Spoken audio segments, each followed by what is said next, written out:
বন্ধুরা আজকে বাজার থেকে নিয়ে এসেছিল আট ট্যাংরা। এটাকে আমাদের এখানে আড় মাছ বলে। এইগুলো কিন্তু খেতে কিন্তু এই মাছটা কিন্তু খেতে কিন্তু দারুণ লাগে, কারণ এই মাছটার মধ্যে একটুও কাঁটা নেই আর টেস্ট কিন্তু অসাধারণ। আজকের একেবারে ঘরোয়া পদ্ধতিতে এই মাছটার আমি কষা করব। তাহলে চলুন এই মাছটাকে কিভাবে আমি কষা বানাই সেটাই আমি আপনাদের সাথে শেয়ার করব। আর আপনারা কি এই মাছ খান, আর আপনাদের ওখানে কী নামে বলে এই মাছটাকে? আমাদের এখানে আট ট্যাংরা বলে। তাহলে চলুন আজকের এই আট ট্যাংরা মাছটা রেসিপিটা করা যাক। তার জন্য প্রথমে মাছটাকে আমি খুব ভালো করে ধুয়ে নিয়েছি। এইবারে মাছগুলোর মধ্যে আমি নুন আর হলুদ খুব ভালো করে মাখিয়ে নিচ্ছি। আর কিছুক্ষণ রেখে দেওয়ার পরে আমি কড়াইতে তেল গরম করে মাছগুলো ভেজে নেবো। তবে তার আগে বলি, এই মাছগুলো কিন্তু নুন হলুদের সাথে একটু সর্ষের তেল মাখিয়ে নিতে হবে। আমি যখন সর্ষের তেলটা মাখাই তখন আমার ক্যামেরাটা অফ হয়ে গেছিলো, তাই আমি দেখাতে পারিনি।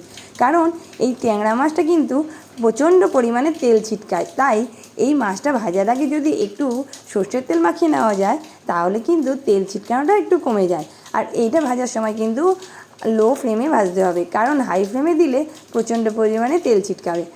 আর মাছটা কিন্তু খুব কড়াভাবে ভাজলে হবে না, একটু হালকাভাবে এভাবেই আমি সবগুলো মাছ একসঙ্গে ভেজে নেব। আর আমাদের এখানে না এই ট্যাংরা মাছটা এই বর্ষার সময় প্রচুর ওঠে, বাজার ভর্তি হয় এই ট্যাংরা মাছে।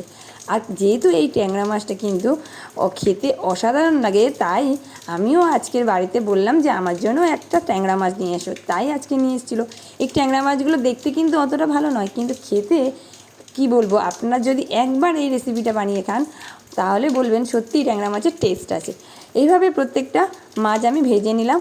আর মাছগুলো ভাজার পরে সেই কড়াইতে যে কড়াতে তেল ছিল সেই কড়াইতে আলুগুলোকে একটু হালকা করে লাল লাল করে ভেজে নিলাম। আজকের এই মাছের রেসিপিটা করতে আমি এখানে আলু ব্যবহার করছি। আর আলুগুলো হালকাভাবে ভেজে নিয়ে আমি তুলে নিয়ে ওই কড়াইতে আবার একটু পরিমাণ তেল দিয়ে প্রথমে দেবো কিন্তু তেজপাতা। এখানে আপনারা গোটা গরম মশলা দিতে পারেন, তবে যেহেতু আমি এটা ঘরোয়াভাবে করছি তাই আমি এখানে গোটা গরম মশলা না দিয়ে একেবারে খুব সামান্য উপকরণ দিয়ে খুব টেস্টি একটা মাছের রেসিপি আপনাদের সাথে শেয়ার করছি। তাই এখানে তেজপাতা দিলাম। তেজপাতা দেওয়ার সাথে সাথে এখানে দিয়ে দিলাম পেঁয়াজ কুচি। পেঁয়াজগুলো খুব ভালো করে লাল লাল করে ভেজে নেব। তার আগে কিন্তু কোনো মশলা দেবে না, যতক্ষণ না এটা লাল লাল করে ভাজা হচ্ছে ততক্ষণ অনবরত নাড়াচাড়া করে এটা ভেজে নিতে হবে। আর এবার এটা যখন লাল লাল করে ভাজা হয়ে যাবে এর সাথে মিশিয়ে দিতে হবে হালকা পরিমাণ একটু হলুদ। কারণ আমি যখন আদা রসুনটা দেব তখন কিন্তু আদা রসুনটা খুব ছিটকাবে, তাই আদা রসুন দেওয়ার আগে একটু হলুদ মিশিয়ে নিলে কিন্তু আদা রসুনের পেস্টটা দেওয়ার সাথে সাথে আর একটুও ছিটকাবে না এবং পেঁয়াজের সাথে খুব ভালো করে মিশে যাবে। তাই আমি এখানে হলুদের পরে আদা রসুন দিয়ে খুব ভালো করে কষিয়ে নিতে হবে। আর এটা খুব ভালো করে কষিয়ে নিতে হবে যতক্ষণ না আদা রসুনের কাঁচা গন্ধটা পুরোপুরি চলে যায়।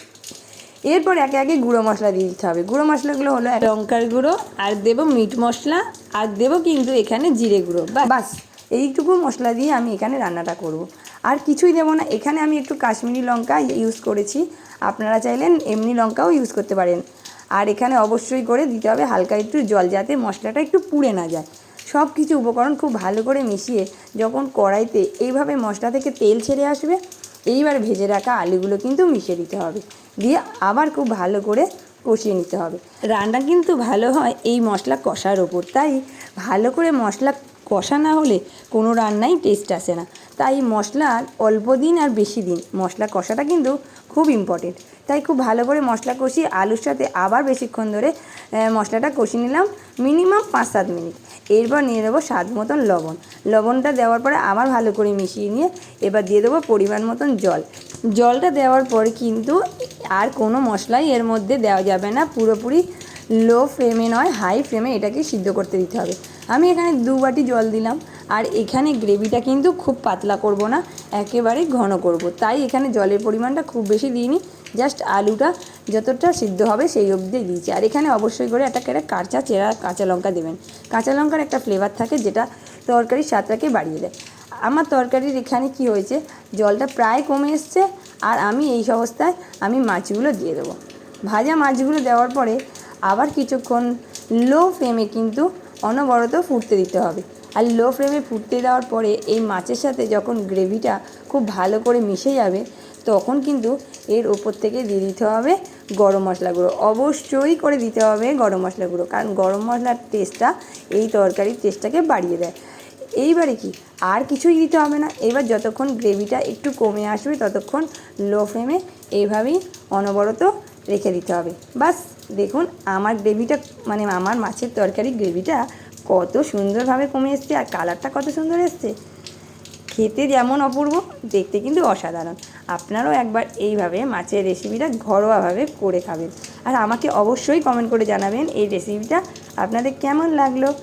আর যারা নতুন বন্ধু তারা যদি ইউটিউব থেকে দেখেন তাহলে অবশ্যই করে একটা সাবস্ক্রাইব করে রাখবেন আর ফেসবুক থেকে ফলো। ভালো থাকবেন, সুস্থ থাকবেন।